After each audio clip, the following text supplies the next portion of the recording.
If you're an engineer working in manufacturing industry, have you had the pleasure of working with a tradesperson, a machinist, fabrication specialist, tool and die maker?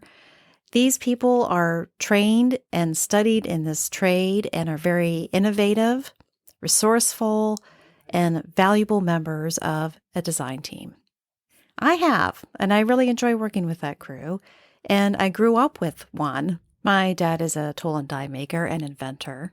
And someone posted on a professional society board that they really appreciate working with the tradespeople also. In fact, they used to work in an industry, in a business that was just filled with craftspeople. And now they've taken on a new job in manufacturing industry in an assembly type of scenario where there aren't any craftspeople, but instead a quality system. He felt that the craftspeople produced better quality products, they were more innovative, and they were actually leaders in their company. And he was asking, what can I do to cultivate a culture of craftsmanship in my new company? Well, I don't think that craftsmanship is in contrast to a quality system. You can use a quality system toward that end, but with a focus on people. Let me share more about it after this brief introduction. Hello, and welcome to Quality During Design, the place to use quality thinking to create products others love for less. I'm your host, DIANNA. I'm a senior-level quality professional and engineer with over 20 years of experience in manufacturing and design. I consult with businesses and coach individuals in how to apply quality during design to their processes. Listen in and then join us. Visit qualityduringdesign.com. We're talking about craftsmanship and craftspeople and how to foster that kind of mindset within manufacturing industry. I feel like if you are lucky, you're able to work with tradespeople and craftsmen during the engineering process. They can help produce prototypes, they can help design, make design decisions, help think through trade-offs and material decisions. They're just a really resourceful and important part of engineering development. To get to that level of craftsmanship, there are many hours that they spend learning the trade. It's a structured ascension to graduate, especially to a master or a journeyman tool and die maker, for example. Even though they have flexibility in design and can make innovative decisions, they are still working within the rules of the trade. If you want this type of fit or finish, you must process the steel in this way, or use this grade of steel, and so on.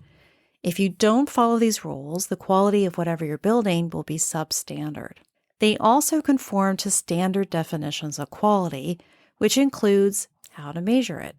The first example that comes to mind is threads. There are standards to machining threads, and there are standards in how you measure the threads to make sure that they are going to fit. So people that practice craftsmanship have rules and standards that they work within. Their work can be measured against those standards.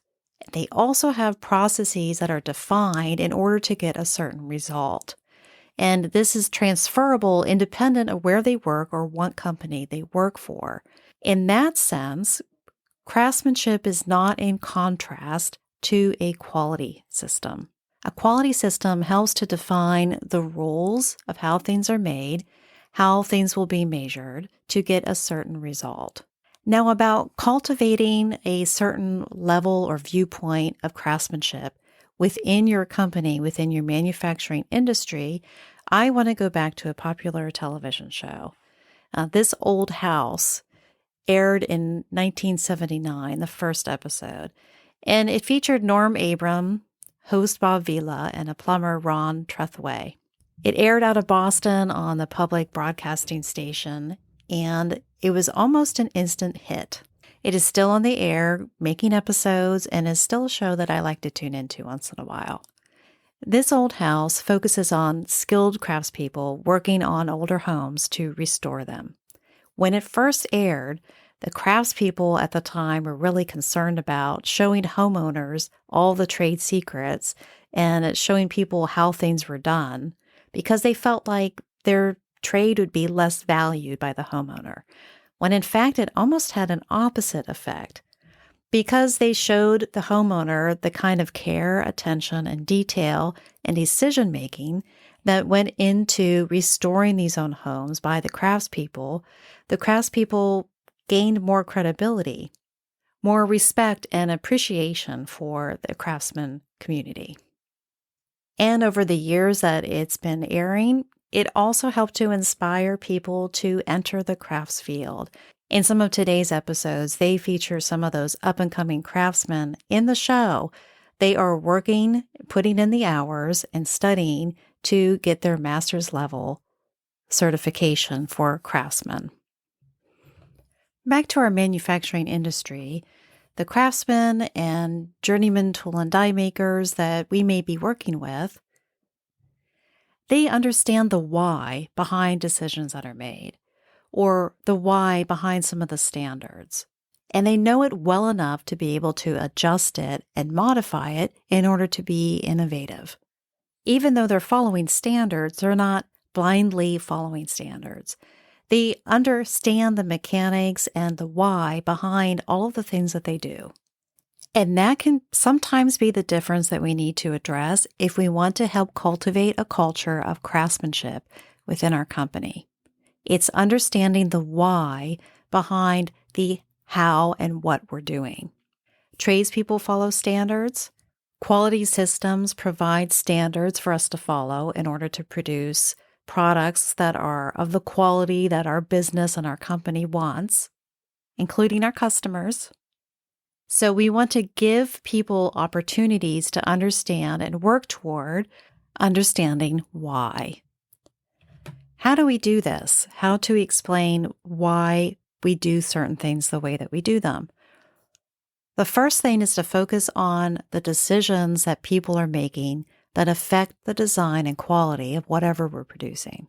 There are processes and systems that we've designed that are sort of locked down, but there are plenty of other opportunities where people are making decisions that affect the quality of our products. Find those points where people are making decisions. It's not that you need to eliminate those points of decisions. I'm not promoting that. I am promoting that you identify where those are being made so that you can move on to the next step, which is getting common understanding of why we do what we do. That's one of the first things that we can get clear about. Part of craftsmanship is being able to make good decisions because you understand how it affects the product and its quality, including knowing its quality measures or how we're going to measure it. So if I were new in your manufacturing area and you gave me a piece of paper with instructions and set me up a machine and told me, do it this way, I'm probably just going to do it that way and I'm not going to question it. I would probably just do my job. I wouldn't come up with new and innovative ideas about it because I don't know exactly what would affect the other thing. And if I did come up with some ideas, I probably wouldn't be likely to share it with you. I would just be going through the motions.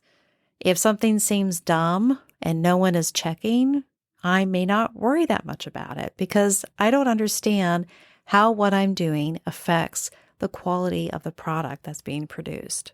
Instead, if we want to cultivate that culture of craftsmanship within our company, we need to help share understanding of how people's work affects the quality of the other things, and how are we measuring that quality. There may be areas where you've identified what's important, and these are the parameters that we adjust within these windows in order to get this output. But are you measuring it? Are you keeping track of it? Are you relating those measurements to those decisions? There may be a gap within your manufacturing industry or within your manufacturing line that you need to address. So first is to find and focus on the areas where people are making decisions that affect the quality of what you're producing.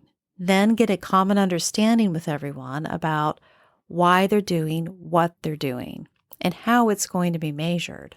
Another step to cultivate a culture of craftsmanship is if your current processes don't have any useful workmanship standards, then work with the operators or work with your coworkers to create them.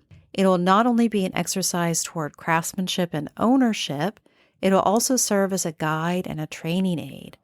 The last idea I'll share about cultivating a culture of craftsmanship is to think about your company's place within the broader industry. Is there a technique or a mindset that your company takes within your industry that's unique? So much so that it's part of what your customers expect from you. How does that relate to any of the industry standards that are followed? And how does that affect the quality of the product that you're making? Your definition, your company's definition of quality, may go beyond the minimum requirements that are listed in a standard.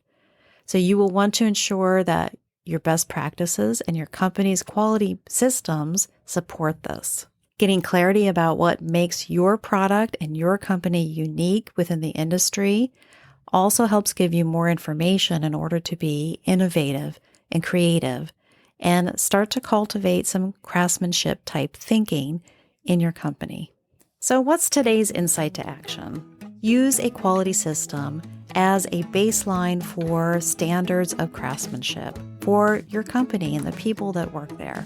Your quality system and company identity can be a strong foundation for a culture of craftsmanship. With that, then you look for opportunities to connect the dots between how things are done and then why it's important.